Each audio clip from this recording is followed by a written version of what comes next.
അഗ്നിജ്വാല A deep love story ഭാഗം 203. പൂജ കഴിഞ്ഞപ്പോഴേക്കും നേരം ഒരുപാട് വൈകിയിരുന്നു. എങ്കിലും നല്ല രീതിയിൽ തന്നെ എല്ലാം അവസാനിച്ചു. ജ്വാലയുടെ അഗ്നിയുടെ പേരിൽ പ്രത്യേക പൂജകളുണ്ടായിരുന്നു. എല്ലാം കഴിഞ്ഞപ്പോഴേക്കും എല്ലാവരും ഭക്ഷണം കഴിക്കാനായി പോയി. നേരം അപ്പോഴേക്കും 12 മണിയോടടുത്തിരുന്നു. ജ്വാലയ്ക്ക് ഉറക്കം വരാനും തുടങ്ങിയിരുന്നു. എങ്കിലും റൂമിലേക്ക് ചെല്ലാൻ പതിവില്ലാത്തൊരു മടി. അഗ്നി എങ്ങനെ ഫേസ് ചെയ്യുമെന്ന് ഓർക്കുമ്പോൾ തന്നെ ശരീരം വിറയ്ക്കുന്നുണ്ട്. അവന്റെ ഇടയ്ക്കിടയ്ക്കുള്ള നോട്ടം അതുപോലെയായിരുന്നു. ജ്വാല അല്പനേരം ഒന്ന് ആലോചിച്ചു. ആരും പറഞ്ഞില്ലല്ലോ റൂമിൽ പോയി കിടക്കാൻ. ഇനിയിപ്പോ ഇന്നും കൂടി താഴെ റൂമിലാവോ കിടക്കേണ്ടേ? അവൾക്ക് അറിയുമായിരുന്നില്ല.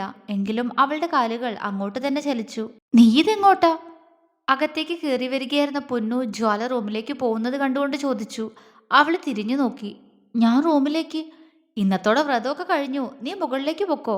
പറഞ്ഞുകൊണ്ട് പൊന്നു റൂമിലേക്ക് കയറി അവളുടെ ഡ്രസ്സെല്ലാം ബാഗിൽ വെച്ച് അവളുടെ റൂമിലേക്ക് പോവാനുള്ള തയ്യാറെടുപ്പ് തുടങ്ങി. പക്ഷെ ജ്വാല അപ്പോഴും അതേ നിൽപ്പ് തന്നെയാണ്. പൊന്നു നെറ്റി ചുളിച്ചുകൊണ്ട് അവളെ ഒന്ന് നോക്കി. നീ പോകുന്നില്ലേ? അവൾ ചോദിച്ചു. ഏ, ആ, അല്ല, അച്ചമ്മ പറഞ്ഞില്ലല്ലോ. അതുകൊണ്ട് ഇന്നുകൂടി നമുക്ക് ഇവിടെ കിടന്നാലോ? ജ്വാല ചോദിച്ചു. പൊന്നു അവളെ കൂർപ്പിച്ചൊന്ന് നോക്കി. നിന്നോട് ഞാൻ പറഞ്ഞതൊക്കെ മറന്നോ? കനത്ത ശബ്ദത്തിൽ പൊന്നു ചോദിച്ചതും ജ്വാല ഇല്ലാന്ന് തലയാട്ടി. എന്നാ റൂമിലേക്ക് ചെല്ല്. അവൾക്ക് ഇതുവരെ ഇല്ലാത്തൊരു പേടിയും വെപ്രാളോ. എന്റെ പൊന്നു ജ്വാലെ, നീ ഇങ്ങനെയൊക്കെ കാണിച്ച് ആ അഗ്നിയേട്ടനെ വിഷമിപ്പിക്കാതെ. അവൾ അല്പം ദേഷ്യത്തിൽ തന്നെ പറഞ്ഞു. ജ്വാലയുടെ മുഖം ദയനീയമായിരുന്നു. ഇനി ഇങ്ങനെ നോക്കി നിൽക്കണ്ട. നിന്റെ സാധനങ്ങളൊക്കെ ആദ്യം എടുത്തു വെച്ചതല്ലേ, അതുകൊണ്ട് പോവാൻ നോക്ക്. ഒട്ടും മയമില്ലാതെ തന്നെ പൊന്നു പറഞ്ഞു. ഉം ജ്വാല മൂളിക്കൊണ്ട് അവളുടെ ബാഗ് വേഗം കയ്യിലെടുത്തു. പിന്നെ പൊന്നുവിനെ ഒന്ന് നോക്കി പുറത്തേക്ക് നടന്നു. എന്നോട് ദേഷ്യമൊന്നും തോന്നണ്ട കേട്ടോ. നിന്റെ ദേവേട്ടന്റെ സ്ഥാനത്ത് മറ്റാരായിരുന്നാലും ഇത്രയും ക്ഷമയൊന്നും ഉണ്ടാവില്ലായിരുന്നു. അതുകൊണ്ട് ഇനി ആ മനുഷ്യന്റെ ക്ഷമ നീ പരീക്ഷിക്കരുത്. പൊന്നു പുറകീന്ന് വിളിച്ചു പറഞ്ഞു. ജ്വാല അവളെ നോക്കി പതിയെ തലയാട്ടിക്കൊണ്ട് മുകളിലേക്ക് നടന്നു. എന്റെ ഈശ്വര, ഇതെവിടെ ചെന്ന് അവസാനിക്കുമെന്തോ. ഈ പെണ്ണെന്ത് ഇങ്ങനെ ആയിപ്പോയേ? ഒരു നെടുവീർപ്പോടെ പറഞ്ഞുകൊണ്ട് പൊന്നു അവളുടെ വസ്ത്രങ്ങൾ എടുത്തു വെക്കാൻ തുടങ്ങി. അപ്പോഴേക്കും മീനു അങ്ങോട്ടേക്ക് വന്നിരുന്നു. പിന്നീട് അവർ രണ്ടാളുമായി സംസാരം. കാര്യം മുകളിലേക്ക് വരാൻ അല്പം മടി കാണിച്ചെങ്കിലും സ്വന്തം റൂമിലെത്തിയപ്പോൾ ജ്വാലയ്ക്ക് വല്ലാത്ത സന്തോഷം തോന്നി. ഇത്രയും ദിവസം അഗ്നിയില്ലാതെ എങ്ങനെ മറ്റൊരു റൂമിൽ കഴിഞ്ഞുവെന്ന് പോലും അവൾക്ക് അറിയുമായിരുന്നില്ല. ചിന്തയോടെ കയ്യിലെ ബാഗ് ഒരു മൂലയ്ക്ക് വെച്ച് അലമാരയിൽ നിന്നും ഒരു ബനിയനും പാൻറ്റും വലിച്ചെടുത്ത് ജ്വാല ബാത്റൂമിലേക്ക് നടന്നു. അവൾ കുളി കഴിഞ്ഞ് തിരികെ വന്നിട്ടും അഗ്നി എത്തിയിരുന്നില്ല. ജ്വാല ക്ലോക്കിലേക്ക് നോക്കി. സമയം 1 മണി കഴിഞ്ഞിരിക്കുന്നു. കോട്ടുവായി ഇട്ടുകൊണ്ട് ജനാല തുറന്നിട്ട് ജ്വാല മുറ്റത്തേക്ക് നോക്കി. അവിടെ 12 മണിക്കാരെയെല്ലാം പറഞ്ഞുവിടുന്ന തിരക്കാണ്. അഗ്നിയുമുണ്ട് ആ കൂട്ടത്തിൽ. ജ്വാല അവനെയൊന്ന് നോക്കി പതിയെ ബെഡിലായി വന്നു കിടന്നു. പൊന്നു പറഞ്ഞ പോലെ എന്റെ ദേവേട്ടനല്ലേ, ഞാനെന്തിനാ പേടിക്കണേ? എനിക്കൊരു പേടിയില്ല. അവള് സ്വയം പറഞ്ഞു. ചുണ്ടിൽ പുഞ്ചിരി വിരിഞ്ഞു. അവന്റെ സ്നേഹം അനുഭവിക്കാൻ ആ കുഞ്ഞിപ്പെണ്ണിന് ആഗ്രഹം തോന്നി. നെഞ്ചിടിപ്പ് പോലും അവൾക്ക് സ്വയം കേൾക്കാൻ പറ്റുന്നത് പോലെ. മുഖത്ത് പടർന്ന ചുവപ്പോടെ അവൾ അഗ്നിയെ കാത്തുകിടന്നു. അവൻ വരുന്നതും കാത്ത്. എന്നത്തെയും പോലെ അവനോട് ഒരുപാട് സംസാരിക്കാൻ, അവന്റെ ചിരി കാണാൻ. അങ്ങനെ അവനെ ചുറ്റിപ്പറ്റി തന്നെ അവളുടെ ചിന്തകൾ പോകവേ ഏതോ ഒരു നിമിഷം ആ പെണ്ണിന്റെ കണ്ണുകൾ അടഞ്ഞുപോയി. അവള് പൂർണ്ണമായും ഒരു ഉറക്കത്തിലേക്ക് വഴുതി വീണ ശേഷമാണ് അഗ്നി റൂമിലേക്ക് കയറി വന്നത്. അവൻ ആകെ മുഷിഞ്ഞിരുന്നു. ഡോറ് തുറന്നതും അവന്റെ കണ്ണുകൾ ആദ്യം പോയത് ബെഡിൽ ശാന്തമായി കിടന്നുറങ്ങുന്ന പെണ്ണിലാണ്. അഗ്നിയുടെ മുഖം ഒന്ന് വിടർന്നു. ഡോറടച്ച് അവൾക്കരികിലായി വന്നിരുന്നുകൊണ്ട് അവളുടെ തലമുടിയിൽ ഒന്ന് തഴുകിയവൻ. ഞാൻ വരുമ്പോഴേക്കും ഉറക്കം പിടിച്ച് കളഞ്ഞല്ലോടി പെണ്ണേ നീ. ചിരിയോടെയാണ് അവനത് പറഞ്ഞത്. വായം തുറന്നു കിടക്കുന്ന ആ പെണ്ണിനോട് അപ്പോൾ തോന്നിയത് വാത്സല്യം മാത്രമാണ്. സമയം 1:30 കഴിഞ്ഞിരിക്കുന്നു. പിന്നെങ്ങനെ ഉറങ്ങാതിരിക്കും? അഗ്നി തന്നെ പറഞ്ഞുപോയി. ആകെ മുഷിഞ്ഞു. ഒന്ന് കുളിക്കാതെ കിടക്കുന്ന എങ്ങനെയാ? അവൻ അലമാരയിൽ നിന്നും ഒരു മുണ്ട് വലിച്ചെടുത്ത് ബാത്റൂമിലേക്ക് നടന്നു. തിരികെ വന്ന ജ്വാലയെ നോക്കിയപ്പോ കൈ രണ്ടും തലയ്ക്ക് പുറകിൽ വെച്ച് ചെരിഞ്ഞു കിടന്ന് ഉറങ്ങുകയാണ് പെണ്ണ്. അഗ്നി പെട്ടെന്ന് പോയി ലൈറ്റ് ഓഫ് ചെയ്ത് ഡിം ലൈറ്റ് ഇട്ട് അവൾക്കടുത്തായി വന്നു കിടന്നു. അവളുടെ കവിളിൽ പതിയെ കൈവച്ചതും അവന്റെ കൈയിന്റെ തണുപ്പ് കൊണ്ട് അവളൊന്ന് കുറുകി. അഗ്നി പെട്ടെന്ന് കൈ പിൻവലിച്ചു. എങ്കിലും അവളെ ചേർത്ത് പിടിക്കാതെ ഇന്ന് ഉറങ്ങാൻ പറ്റില്ലാന്ന് അവനറിയാമായിരുന്നു. ഇത്രയും ദിവസം തന്നെ എങ്ങനെയാ തള്ളി നിൽക്കിയെന്ന് എനിക്ക് തന്നെ അറിയില്ല. അഗ്നി അവളെ ചേർത്ത് പിടിച്ച് തന്നോട് ചേർത്തു. ജ്വാല മൂളി. ഇല്ല ഇല്ല, ഉറങ്ങിക്കോ. അവൻ അവളുടെ പുറത്തു പതിയെ തട്ടിക്കൊടുത്തു. ക്ഷീണം കാരണം പെട്ടെന്ന് തന്നെ അവന് ഉറക്കം പിടിച്ചിരുന്നു. ഉറക്കത്തിൽ ജ്വാലയുടെ കൈകൾ അവനെയും തിരികെ ചുറ്റിപ്പിടിച്ചു. ദിവസങ്ങൾ വീണ്ടും മുന്നോട്ടു പോയി. നാളെ പൂരം അവസാന ദിവസമാണ്. അത് കഴിഞ്ഞ് എല്ലാവരും തിരികെ വീട്ടിലേക്ക് പോവും. അഗ്നിക്ക് ഇനിയും ഓഫീസിൽ പോവാതിരിക്കാൻ പറ്റില്ല. അത്രയും വർക്ക് ലോഡായി കിടപ്പുണ്ട്. പോകുന്ന കാര്യം അറിഞ്ഞപ്പോൾ ഏറ്റവും വിഷമം ജ്വാലയ്ക്ക് തന്നെയായിരുന്നു. പിന്നെ അവളുടെ കോളേജ് ഓപ്പൺ ആവാറായതുകൊണ്ട് അവൾ എതിർപ്പ് പറഞ്ഞില്ല. പക്ഷെ കുറച്ചു ദിവസമായി ജ്വാലയോടുള്ള അഗ്നിയുടെ പെരുമാറ്റത്തിൽ എന്തോ ഒരു വ്യത്യാസം. അവളോട് സംസാരിക്കുന്നുണ്ട്, കൊഞ്ചിക്കുന്നുണ്ട്. പക്ഷേ അന്നത്തേതുപോലുള്ള രാത്രികൾ പിന്നീട് അവർക്കിടയിൽ ഉണ്ടായിട്ടില്ല. അഗ്നിയായിട്ട് അതിന് ചെന്നില്ല എന്നതായിരുന്നു സത്യം. അവളായി ഓക്കെയായി തന്നോട് ഇങ്ങോട്ട് പറയട്ടെ എന്നൊരു കുഞ്ഞു വാശി ആദ്യമായിട്ട് അഗ്നിക്ക് അവന്റെ കുഞ്ഞനോട് തോന്നി. പക്ഷെ അഗ്നിയുടെ അകൽച്ച ജ്വാലയിൽ ചെറുതായി നിരാശ പടർത്താൻ തുടങ്ങിയിരുന്നു. അവന്റെ പിണക്കത്തിന്റെ കാര്യം എന്താണെന്ന് അറിയില്ലെങ്കിലും അവനോടൊപ്പം ജീവിക്കാൻ ആഗ്രഹിക്കുന്ന ഒരു ഭാര്യ അവളിലുണ്ടായിരുന്നു. പലപ്പോഴും അവനോട് അത് തുറന്നു പറയാൻ അവൾ തുനിയുമെങ്കിലും പിന്നീട് വേണ്ടാന്ന് വെക്കും. പക്ഷെ അഗ്നിയിൽ ഒരു മാറ്റവും കാണാതെ വന്നതും ഇന്നത്തോടെ അവൾ അവനോട് മനസ്സ് തുറക്കാൻ തന്നെ തീരുമാനിച്ചു. അങ്ങനെ ഒരു ചിന്തയോടെ വൈകുന്നേരത്തെ കുളത്തിന്റെ ഭംഗിയും ആസ്വദിച്ച് പടിയിലിരിക്കുകയാണ് ജ്വാല. നിമിഷങ്ങൾ കടന്നുപോയത് അവൾ അറിയുന്നേയില്ല. പക്ഷെ അരികിൽ എപ്പോഴും അഗ്നിയുടെ സാമീപ്യം അവൾ തിരിച്ചറിഞ്ഞു. ഒന്നും മിണ്ടാതെ അവനെ ചുറ്റിപ്പിടിച്ച ആ തോളിലേക്ക് തല ചാരി വെച്ചു ജ്വാല. അഗ്നി അവളെ ഒന്ന് നോക്കി അവളുടെ തലമുടിയിൽ തഴുകി. പക്ഷെ അവളുടെ മനസ്സ് അവളെക്കാൾ നന്നായി അറിയാവുന്ന അവന്റെ ചുണ്ടിൽ ആരെയും മയക്കുന്നൊരു പുഞ്ചിരി ഉണ്ടായിരുന്നു ആ സമയം. ജ്വാല പതിയെ അഗ്നിയെ മുഖമുയർത്തി നോക്കി. അവന്റെ നോട്ടം പക്ഷേ കുളത്തിലേക്കാണ്. കുളത്തിൽ വിരിഞ്ഞു നിൽക്കുന്ന ആമ്പൽ പൂക്കൾ, അതിൽ തന്നെയായിരുന്നു അവന്റെ നോട്ടം. ദേവേട്ടാ, അവൻ തന്നോട് മിണ്ടുന്നില്ലാന്ന് കണ്ട് അവൾ തന്നെ വിളിച്ചു. പറഞ്ഞോ കുഞ്ഞാ. അവളെ നോക്കാതെ അഗ്നി പറഞ്ഞു. പക്ഷെ ആ ചുണ്ടിലെ മന്ദഹാസത്തിന് സാക്ഷി ആ സ്ഥലവും എവിടെ നിന്നോ വീശിയടിക്കുന്ന തണുത്ത കാറ്റും മാത്രമായിരുന്നു. എന്നോട് ദേഷ്യാണോ? അവൾ ചോദിച്ചു. എന്തിന്? എനിക്കെന്തിനാ നിന്നോട് ദേഷ്യം? അവൻ അവളുടെ മുഖത്തേക്ക് തലചരിച്ചു നോക്കി. പിന്നെന്താ ഇപ്പൊ ഇങ്ങനെ? എങ്ങനെ? അഗ്നി പുരികമുയർത്തി. ആ ചോദ്യത്തിൽ ജ്വാലയൊന്ന് പതറി. അവനോട് എന്തൊക്കെയോ ചോദിക്കണമെന്നും പറയണമെന്നും അവളുടെ മനസ്സിലുണ്ടായിരുന്നു. പക്ഷെ അവന്റെ ചോദ്യം കേട്ടപ്പോൾ ഒന്നും പറയാൻ പറ്റാത്ത അവസ്ഥ. അവള് പെട്ടെന്ന് അവനീന്ന് മുഖം തിരിച്ചു. പറയൂ കുഞ്ഞാ, ഞാനിപ്പോ എങ്ങനെയാണെന്നാ നീ പറഞ്ഞേ? അഗ്നി പുഞ്ചിരിയോടെ ചോദിച്ചു. അതെന്താ പിന്നെ സ്നേഹിക്കാത്തെ? അവള് ചോദിച്ചു. ആര് പറഞ്ഞു? ഞാൻ നിന്നെ സ്നേഹിക്കുന്നുണ്ടല്ലോ. പെട്ടെന്ന് തന്നെ അവൻ മറുപടി പറഞ്ഞു. നോട്ടം വീണ്ടും കുളത്തിലേക്ക് നീണ്ടു. ജ്വാല അവനെ നോക്കി ഒന്ന് ശ്വാസം വലിച്ചു വിട്ടു. അങ്ങനെ അല്ല ദേവേട്ടാ, ഞാൻ ഉദ്ദേശിച്ചത് അന്നത്തെ പോലെ അങ്ങനെയില്ലല്ലോ. അതാ. വിക്കി വിറച്ചുകൊണ്ട് അവള് പറഞ്ഞു. എന്നത്തെ പോലെ? കുറുമ്പൊളിപ്പിച്ച മിഴികളോടെ ഒന്നും അറിയാത്തതുപോലെ അവൻ ചോദിച്ചു. ജ്വാലയുടെ ചുണ്ട് കൂർത്തുപോയി. പക്ഷെ അവനോട് ശബ്ദമുയർത്താൻ പോലും വയ്യ. അത് അന്നത്തെ പോലെ ദേവേട്ട, പ്ലീസ്. എനിക്കറിയാം ദേവേട്ടനെല്ലാം മനസ്സിലാവുന്നുണ്ടെന്ന്. അവൾ അവന്റെ കയ്യിലേക്ക് അവളുടെ കണ്ണുകളടക്കം മൂടിവെച്ച് കളഞ്ഞു. അഗ്നിയുടെ ചുണ്ടിലെ പുഞ്ചിരിക്ക് മാറ്റുകൂടി. അതാണോ? നിനക്ക് പേടിയല്ലേ? അതുകൊണ്ടാ?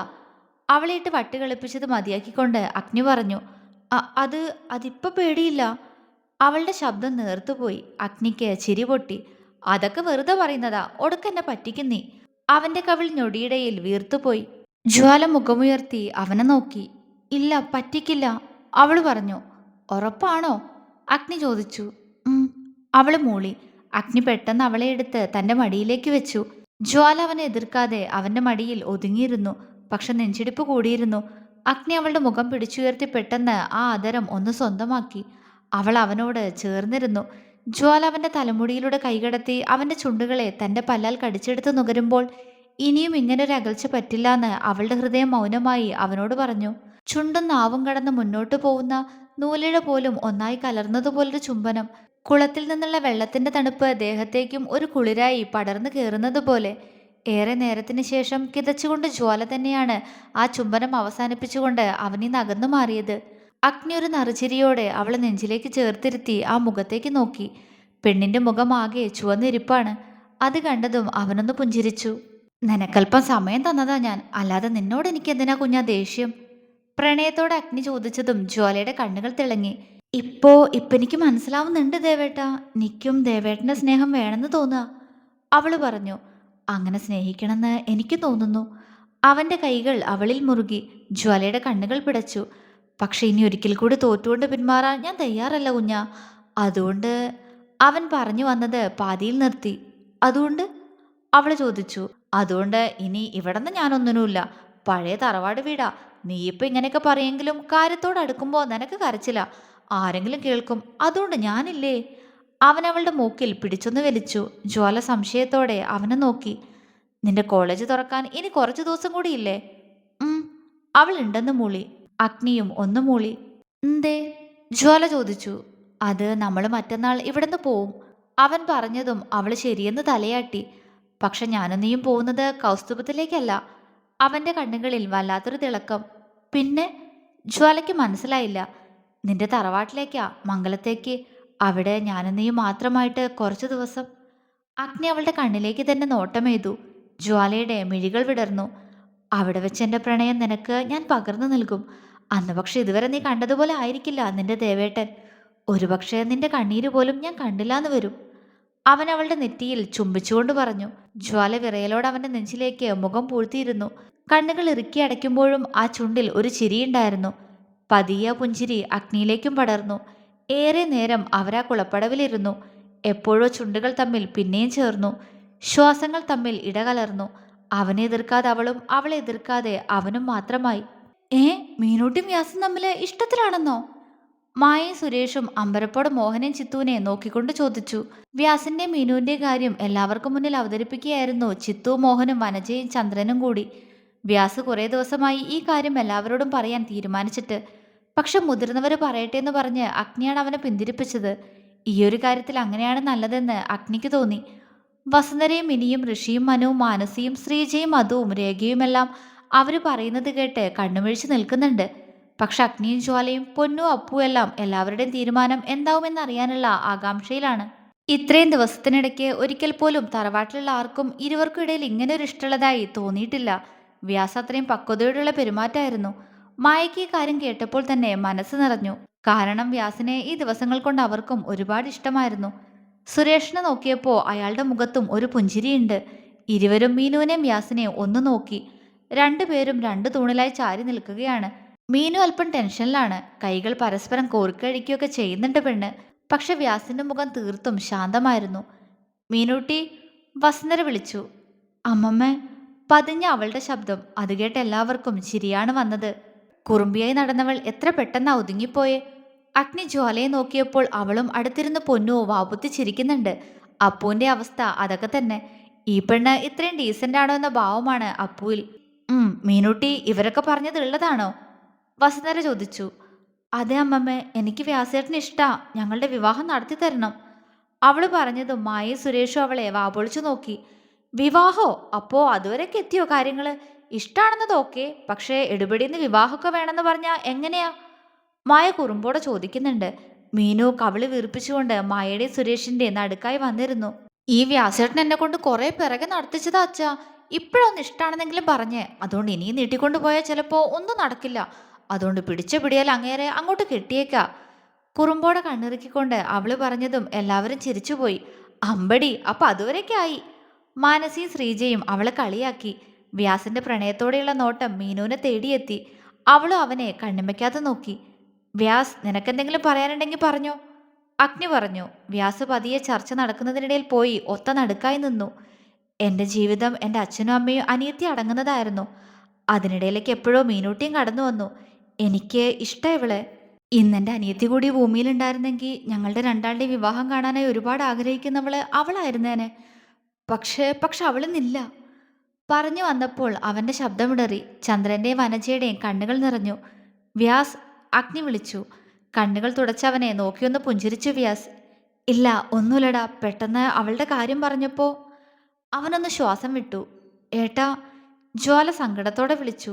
ആ ഒറ്റ നിമിഷം കൊണ്ട് തന്നിലെ സങ്കടമില്ലാതായി പോകുന്നത് വ്യാസ് അറിഞ്ഞു. ലച്ചു തന്നെയല്ലേ അത്? അവൻ മനസ്സിൽ പറഞ്ഞു. പതിയൊന്ന് പുഞ്ചിരിച്ചുകൊണ്ട് ജ്വാലയെ നോക്കി കണ്ണു ചിമ്മി. അവൻ വീണ്ടും മായയും സുരേഷിനെ നോക്കി. മീനൂട്ടി എനിക്കിഷ്ടാ. എത്രയും പെട്ടെന്ന് അവളെ കൂടെ കൂട്ടണമെന്ന് തന്നെ എനിക്ക്. അച്ഛനും അമ്മയ്ക്ക് എതിർപ്പില്ലെങ്കിൽ അവളെ എനിക്ക് തരണം. നേർത്തൊരു പുഞ്ചിരിയോടെ അവൻ പറഞ്ഞു നിർത്തി. എല്ലാവരുടെയും മനസ്സ് നിറഞ്ഞു. അനിയത്തിയും കുടുംബത്തെയും ഇത്രമേൽ സ്നേഹിക്കുന്ന വ്യാസിനൊപ്പം തങ്ങളുടെ മകളും ഹാപ്പിയായിരിക്കുമെന്ന കാര്യത്തിൽ ആ നിമിഷം തൊട്ട് മായയ്ക്കും സുരേഷിനും സംശയമൊന്നുമില്ലായിരുന്നു. എല്ലാവരിലും നിറഞ്ഞ ചിരി. അത് അവർക്കുള്ള സമ്മതം തന്നെയായിരുന്നു. മീനുവിന് വ്യാസിനെ പോയി കെട്ടിപ്പിടിക്കാൻ തോന്നി. പക്ഷെ തൻ്റെ ആക്രാന്തം കണ്ട് കല്യാണം നീട്ടിക്കൊണ്ടു പോയാലോ എന്ന് കരുതി തന്നിലെ ആഗ്രഹം അടക്കി അവൾ നിറച്ചിരിയോടെ മായയുടെ തോളിലേക്ക് ചാഞ്ഞു. കണ്ണുകൾ അപ്പോഴും വ്യാസിൽ തന്നെയായിരുന്നു. പ്രണയത്തോടെ. തുടരും.